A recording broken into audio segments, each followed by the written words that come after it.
LAFCA is pleased to present our award for Best Actor of 2017 to Timothy Chalamet.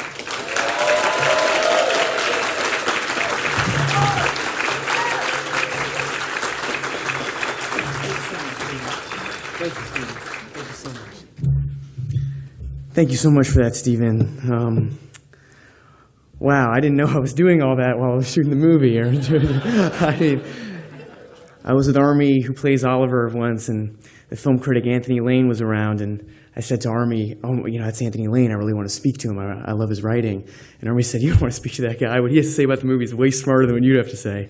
So, and sure enough, he asked me about a book I was reading in a specific scene, and I didn't know what it was at the time.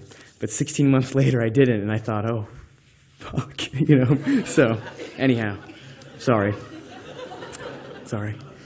Thank you so much to the Los Angeles Film Critics Association for this honor. And as always, thank you to Michael Barker and Tom Bernard at Sony Picture Classics for taking on this movie, believing in it. You guys are very close this time, so, okay. And the biggest thanks obviously goes to my director and the maestro, Luca Guadagnino, but I will get into this more later. There's something particularly gratifying about getting this award, as I was born and raised in New York, and I hope that isn't like blasphemy here, but Los Angeles has always scared me a bit. But in truth, Los Angeles has become a second home of sorts in recent years. One of the sweeter moments of the last year was getting to bring my sister to the Golden Globes. She was elated and proud, and I could look around and be assured that I was not the least famous person there, because that was my sister. But honestly, my favorite part of this last year, getting to act in other films and getting to talk about Call Me By Your Name, has not been having to audition constantly. I try to learn from the folks I work with, and I did a reading with William H. Macy once, who said to me that the best thing to happen to him in his life, besides having a wife and kids, was not having to constantly audition. You know, in New York, I could have a terrible audition, and to make up for my mood, I could dance on the subway for 30 minutes. And to those of you that thought that was metaphorical, it's not. A lot of my old rap videos have made their way online, and I'm just waiting for a video of me dancing on the 2 train. And yet, in Los Angeles, this was never the case. A terrible audition is always followed by a long Uber ride home. I've often thought to myself, the most important part of auditioning is the second you leave the room. The easier you go on yourself, the more likely you'll be able to bounce back and act without anxiety the next time you audition. And this was just a mentality I always had a hard time ascribing to in Los Angeles. The emptiness and existential crisis that it is to walk out of a casting office on Sunset Boulevard was overwhelming. In 2015, I auditioned for a casting director named Sarah Finn at her office on 588 North Larchmont Boulevard, and a project I was dying to do, Spider-Man. And I read twice, and I left sweating in a total panic. I called my agent, Brian Swartstrom, who's here tonight, and I said to him, "Brian, I've thought about this a lot, and I have to go back and knock on that door and read again." And he told me the story of Sean Young, who, in an attempt to become Catwoman, had scared everyone away when she showed up at the studio gates in costume. The irony is that it was a project in which I met the director 3 years prior, that wasn't a big studio film, and where I never auditioned, that has been the medium to getting to go to dinners and things like this, and to get an introduction like the one I got from you, Stephen, which, please, for everyone in the room, know this doesn't fly over my head for a second. None of this is taken for granted. I know the risk of what it is to become an old, washed-up person now because of this moment. So,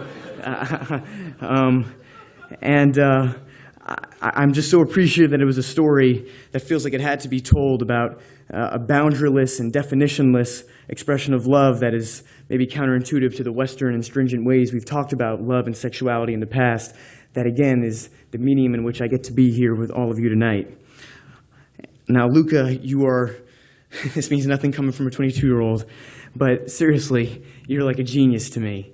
And the experience of getting to be there a month and a half prior to the movie, and Luke has this incredible screening room in Crema where we shot the movie in this beautiful apartment, and it was like a film education. It was really like getting to go to school, and where I watched Babette's Feast, which I understand to be a great movie, but it's just not my kind of movie, Luca.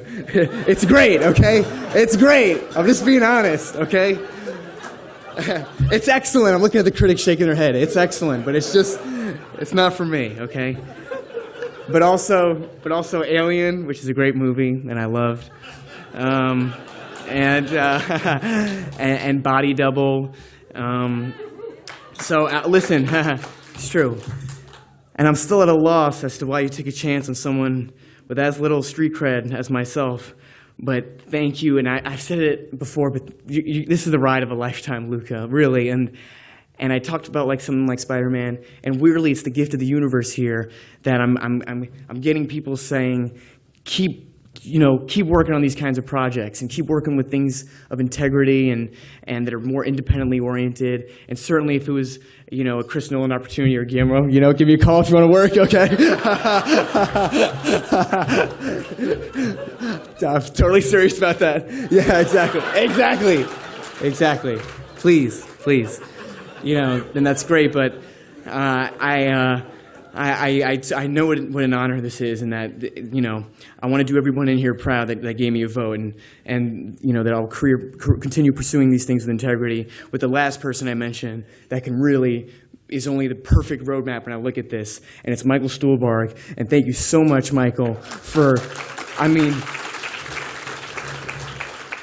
the mentorship on this movie. And as I said, I'm a New York guy, and Michael is a stage legend in New York, and it was Martin McDonough, the Pillow Man. That was my first exposure to him. But with Shape of Water and The Post and Call Me by Your Name and Fargo, it's like, how do you do it, man? Yeah. So and I don't want to end awkwardly like that, but